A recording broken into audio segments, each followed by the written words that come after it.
welcome back, you crazy cats. Today we're going to be looking at activity 124.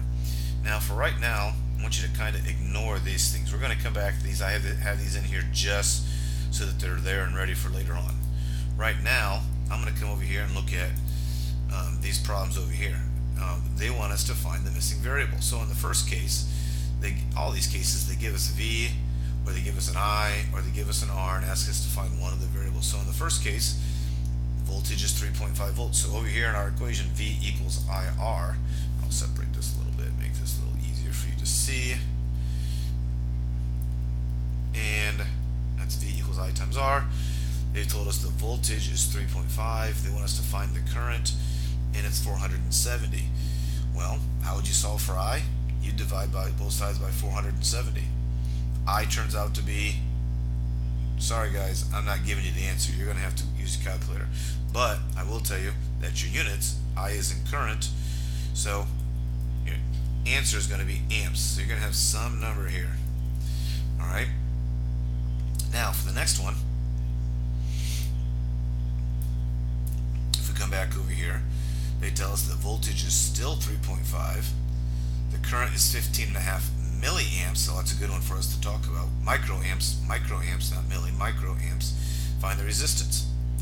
So the voltage is still 3.5 equals I, but in this case, I is 15.5 micro. It means I'm going to move the decimal 6 spots to the left, and that gives me 0.1234415 amps times 22 kilo ohms. This little K here means kilo, which is 22,000. There we go, 22,000. What did I do wrong? Oh shoot, that's on the next problem, that's why. This is supposed to be R. I got one problem ahead of myself. So that would be R right there. Well, R is equal to, not so fast my friends, I'm not going to give you the answer. How would you find that? Well, you would divide both sides by 0.000015, and you get an answer of R equals some number. I'm not going to give it to you, but I will help you with the units. Resistance is that little upside down horseshoe, or ohms. That would be our units, ohms, or the upside down horseshoe. Alright, the third one over here, I've already told you that this was kilo, or 22,000. And this is microamps, which means we're going to move our decimal 3 spots to the left to convert it back into amps. We have to have, to use our equation, we have to have it in amps. Alright, copy the diagram in your engineering notebook. So hopefully you'll copy this in your engineering notebook. And it says fill in the table for each drawing. Be sure to put your answer in proper engineering notation. Use the correct units. So I'm going to go over here and start going through our steps that we talked about in our notes. Fill in the givens.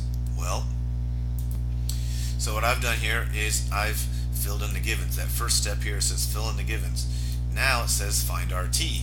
Well, we have to ask ourselves, I'm not going to use the fourth row down here because we've only got 3 resistors. This is in a series circuit. How do we find the total resistance in a series circuit? We simply add them up.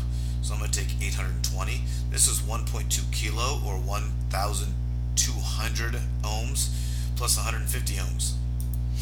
Alright, so I added these up and got 2,170, and this is ohms. I just don't have any room here for that. Maybe I can extend that out a little bit. No, it's going to let me do that. So maybe I could put the M and the S in there. There we go. So good, I feel better about that now. Great. So we found RT, now it says find IT. Well, I know the voltage. I know the resistance. Find IT. I know V. I know R. Let's find IT. So when I do this, I got 0.046, and I've rounded amps. So I'm going to come in here and put that in. So I found IT. Fourth step, use your concept. So what do we know about series circuits? Series circuits, they've all got the same current. They've only got one path to go, so there's nowhere it could split. So all of these have to have that same current. So I just used my concepts. I put 0.046 amps in for everything because it's a series circuit. Now I'm going to use V equals IR because V is what I don't know, and I and R. So I'm going to take each of these times each current times the resistance in each of these cases. So it's going to be 0.046 times 820, 0.046 times 1200, 0.046 times 150. Alright, so I went ahead and filled in voltage 1 and voltage 2. You go ahead and find voltage 3. Alright, so that's how we do the first one because it's a series circuit. I'm going to go ahead and do the second one now. It's going to be a little bit different because it is a parallel circuit. Alright, so we now have this parallel circuit over here. The reason it's parallel is because we've got these multiple paths. Alright, there's multiple paths. The current, some of the current can keep going down the line. Some of the current can turn and go down this part of the line. So, but I still use my same steps over here. Alright, fill in the given. So I'm going to put in the given information. Now, what we do here is I've filled in the givens. Again, I'm not using this fourth row because there isn't 4 resistors in there. It says find RT. Now in a parallel circuit, it's a little bit difficult. Okay, so I'm going to go up here and change this to a scientific calculator. And because I want to be able to use my inverse button, I got to find the inverse on here somewhere. I know they've got it, we just got to find it.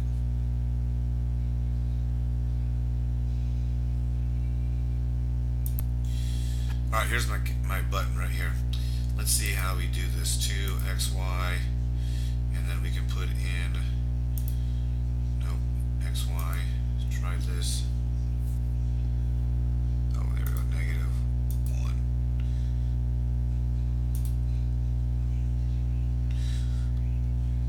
Oh lordy. So what I've done up here is I've written our equation to find RT for parallel circuits straight from our notes. It says if we take the inverse of the total, which is going to be equal to the inverse of the first resistor plus the inverse of the second resistor plus and so forth, depending on how many resistors there are. So, okay, so what I've done here is I've said, right here I've typed my equation in. Alright, so I've said the total here is found by taking the inverse of each of these inverses that after it's been added together.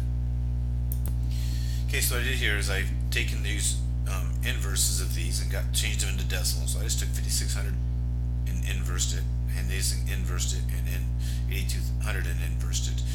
These are the decimal numbers that I got. I added them up and I got 0.0018, it should be ohms, is equal to the inverse of our answer. So to find our answer, then we take the inverse of 0.0018, and that gives us a total resistance of 555.56 ohms.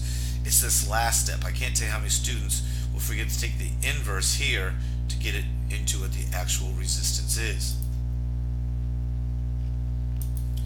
So we're going to take 555.56 ohms. Now, we've found RT. Now it comes time to start finding IT again. Well, I have 100 and I have 555.56.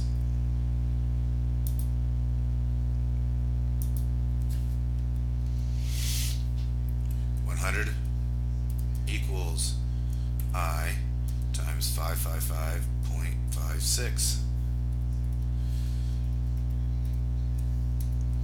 So when we do this, then we get I is equal to, so IT turns out to be 0.18 amps, or they would say 180 milliamps. But for this case, we're just going to leave it in terms of amps because it works better for our equation here. Okay, after we find IT, it says use your concepts. Well, what do I know about parallel circuits? This is what I know about parallel circuits. In a parallel circuit, each of these are going to get the same voltage. And that's because there's no resistor up here to eat anything. So the 5.6K is essentially hooked up to the 100. The 680 ohms is essentially hooked up to the 100 volts. The 8,200 ohms is hooked up to the 100 volts because there's nothing here separating it. So I know they're each going to get 100 volts. So I've placed 100 volts in here for each of this. The fifth step, use V equals I times R. Alright, so we're going to use what we've learned. So what I've done in these cases here is I've wrote 100 equals I times 5,600, 100 equals I times 680, and 100 equals I times 8,200. That's going to be your 3 currents right here. You guys are going to have to plug that in into your calculator. That shouldn't be so hard. Now I've done the first 2 for you. Your job then is to obviously finish the assignment by doing the next 2, and don't forget We have conclusions here on the next page. Well, hey, I hope that was beneficial. I'll catch you on the flip side.